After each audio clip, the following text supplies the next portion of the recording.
اب علاج کیا ہے؟ اور علاج بھی دو طرح کا، پریونٹیو، کہ اس مرض کی انفیکشن ہونے نہ پائے، چھوت لگنے نہ پائے، اور اگر ہو گئی ہو کچھ تو اس کا علاج کیا ہے۔ اب یہ 3 آیتوں میں یہ دونوں چیزیں آ رہی ہیں۔ پریونشن کیا ہے؟ دوام ذکر، یا ایھا الذین آمنوا لا تلھکم اموالکم ولا اولادکم عن ذکر اللہ، اے ایمان والو، تمہارے مال اور تمہاری اولاد تمہیں اللہ کے ذکر سے غافل نہ کرنے پائے۔ اللہ کی یاد، اللہ کا ذکر، اس کا دوام رہے۔ والذین یذکرون اللہ قیاما وقعودا وعلی جنوبہم، جو اللہ تعالیٰ کا ذکر کرتے ہیں اور یاد کرتے رہتے ہیں، کھڑے ہوئے بھی، بیٹھے ہوئے بھی، لیٹے ہوئے بھی، زندگی کا ہر کام کرتے ہوئے بھی دل اللہ کے ساتھ لگا ہوا، لو اللہ کے ساتھ لگی، اللہ کو بھولو نہیں۔ یہ دوام ذکر ہے۔ ذکر کیا ہے؟ اس پر اگرچہ بحثیں ہو چکی ہیں، ہمارے منتخب نصاب کا جو دوسرا حصہ ایمانیات پر جو بحث ہوئی ہے، اور اس میں جو نمبر 2 درس تھا سورہ آل عمران کی آخری رکوع کی آیات، وہاں تفصیل سے ذکر کی بات ہوئی۔ ذکر جسے ہم ذکر کہتے ہیں وہ ذرائع ذکر ہے، ذکر کے ذرائع۔ اصل ذکر کیا ہے؟ استحضار اللہ فی القلب، دل میں اللہ موجود رہے، یہ ہے ذکر۔ ذریعہ ذکر کیا ہے؟ سب سے بڑا ذریعہ الذکر، قرآن ہے، قرآن کی تلاوت، قرآن کی تلاوت، قرآن کی تلاوت، قرآن کی تلاوت۔ آسیہ گرداں ہوا لب قرآن سرا، علامہ اقبال نے حضرت فاطمہ رضی اللہ تعالیٰ عنہ کا نقشہ کھینچا ہے کہ وہ چکی پیس رہی ہوتی تھی اور قرآن پڑھ رہی ہوتی تھی۔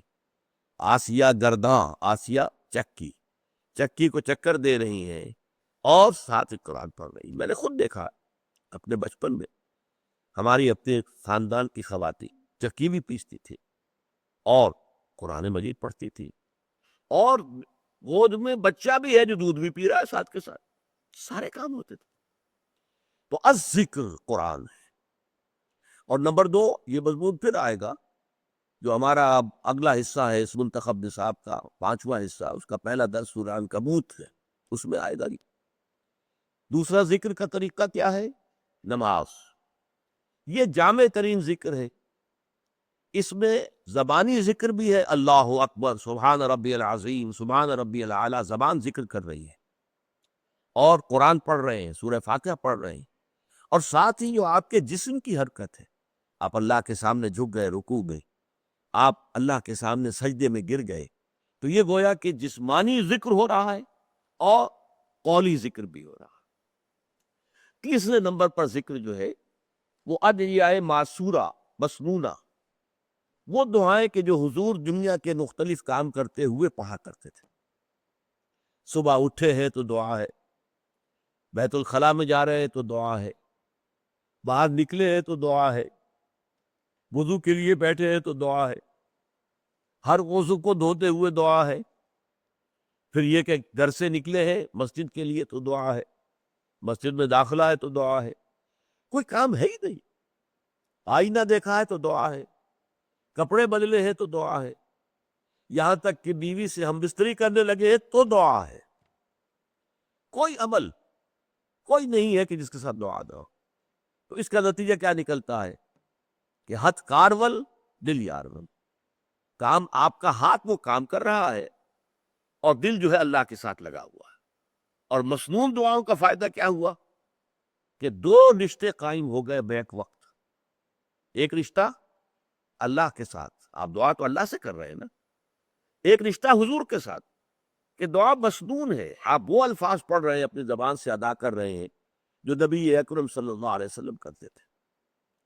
یہ جو دوام ذکر ہے یہ ہے در حقیقت نفاق کو دور رکھنے کا ذریعہ۔ یہ تو جب دل خالی ہوتا ہے ذکر سے تب آ کر شیطان پھونکے مارتا ہے، اشتعال پیدا کرتا ہے نفس امارہ کے اندر، حیوانی خواہشات کو بھڑکاتا ہے، اور اسی کے نتیجے میں پھر آپ کو معلوم ہے کہ اپنے دینی فرائض کو ادا کرنے میں گریز ہوا، پھر اس میں جھوٹے بہانے ہوئے، پھر جھوٹی قسمیں ہوئیں، اور بالآخر عداوت پیدا ہو گئی مسلمانوں سے اور ان کے قائد سے۔ یہ طریقہ ہے رفتہ رفتہ اس نفاق کے بڑھنے۔ اصل بات کیا ہے؟ دل خالی ہے، خانہ خالی دا دیورا بھی گیرت، کہ جو خانہ خالی ہوتا ہے، گھر خالی ہو، اس میں جن آ کر آباد ہو جاتے ہیں۔ اسی طریقے سے یہ جو خانہ خالی ہو جائے گا، اللہ کی یاد سے غافل ہوگا دل، اس کے اندر جو ہے شیطان اپنا ڈیرا لگائے گا۔ اور اسی لیے کہا گیا ہے، علامہ اقبال نے کہا ہے، کشتن ابلیس کارے مشکلست زاں کے او گم اندر اعماق دلست۔ ابلیس کو مار دینا آسان کام نہیں ہے، شیطان کو، اس لیے کہ وہ تو انسان کے دل کے اندر بیٹھ جاتا ہے، گہرائی کے اندر جا کر۔ جب دل خالی ہوگا اللہ کے ذکر سے تو گویا کہ شیطان اسے اپنا مسکن بنا لے گا۔ تو یہ ہے اصل ذریعہ۔ اسی کے ضمن میں کہا گیا ہے سورہ نور میں، رجال لا تلہیہم تجارت ولا بیع عن ذکر اللہ۔ وہ جوان مرد، اس لیے کہ اس کے لیے بڑے حوصلے کی ضرورت ہے، شیطان کو وارڈ آف کیے رکھنا، بھاگا چلا جائے۔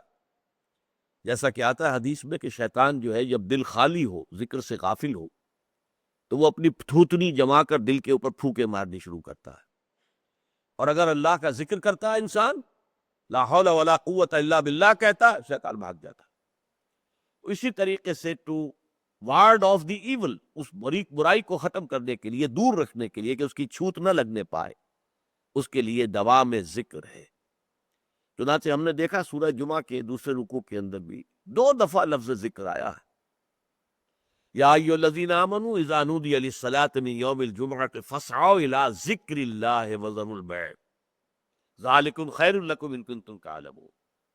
پھر فرمایا فاذا قضیت الصلاۃ، صلاۃ اور خطبہ جو ہے وہ تو یقیناً ذکر ہی ذکر ہے۔ جب نماز اور خطبہ ادا ہو چکا، فاذا قضیت الصلاۃ فانتشروا فی الارض وابتغوا من فضل اللہ، جاؤ اب اللہ تعالیٰ کے فضل کو تلاش کرو، رزق کا لیے کاروبار ہے، دکانداری، جاؤ کرو۔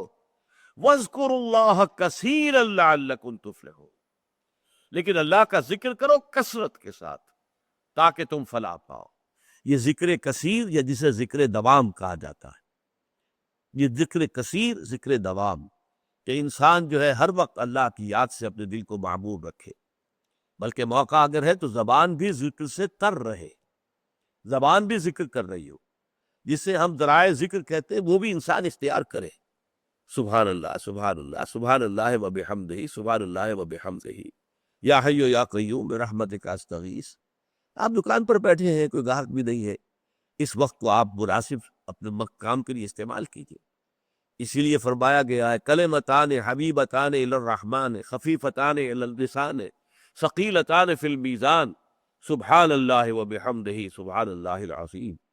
2 کلمے ایسے ہیں کہ جو زبان پر بہت ہلکے ہیں، آسان، سبحان اللہ و بحمدہ سبحان اللہ العظیم، اور اللہ کی میزان میں بہت بھاری ہیں، اس کا وزن بہت ہے اللہ کی میزان میں، تو اس کا انسان ذکر کرتا رہے۔